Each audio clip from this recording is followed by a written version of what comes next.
ikutkan fenomena ni hanya akan berlaku dalam masa lebih kurang 1 jam. Jadi masa tu tak menentu. Kalau ikutkan dalam masa orang cakap kita tengok daripada Jabatan Laut adalah pada pukul 10.30 air akan mula surut. Tapi dia akan mula naik balik lebih kurang dalam 1 jam ke 1 jam setengah.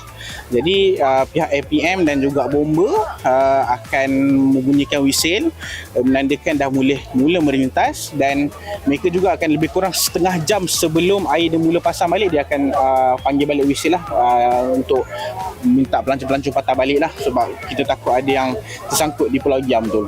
Dan juga yang paling penting keselamatan, kebersihan terjaga, dan kadang-kadang ada yang terlupa adalah apabila kita melintas ini sampai ke Pulau Giam, antara masalah-masalah yang dihadapi adalah koral ataupun banyak hidupan laut yang kadang-kadang pelancong tak perasan, ada yang pijak dan sebagainya. Jadi bila kerjasama antara semua agensi ni, kita dapat mengurangkan lah, dan juga kita dapat bagi orang cakap satu pelajaran lah kepada pelancong-pelancong yang datang, bukan sahaja melihat fenomena tetapi melihat menjagalah alam sekitar dan mengenal alam sekitar ni, apa benda yang tak boleh, apa benda yang boleh, dan apa hidupan laut yang ada di Pulau Pangkos secara amnya lah.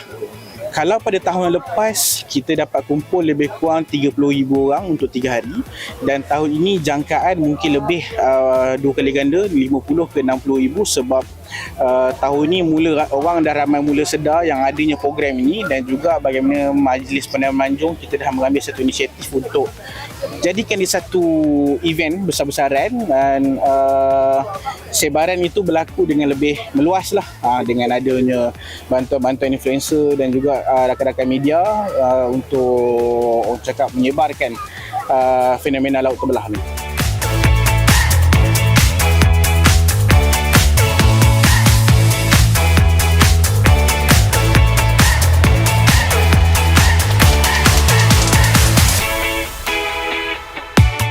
Jadi untuk kekuatan anggota pula, seramai 10 anggota dikerahkan untuk standby di air, yang merakumi daripada unit PPDA ataupun pasukan penyelamat di air, dan pasukan Emergency Medical Rescue Services ataupun medik yang standby di kawasan sekitar Pulau Giam. Sekiranya ada apa-apa kecemasan, anggota inilah yang akan standby.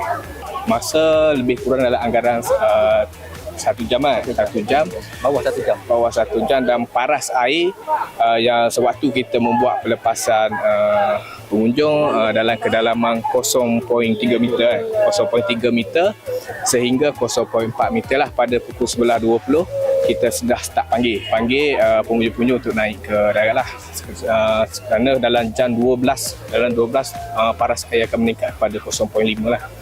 Okay. 0.5 tu bahaya tu?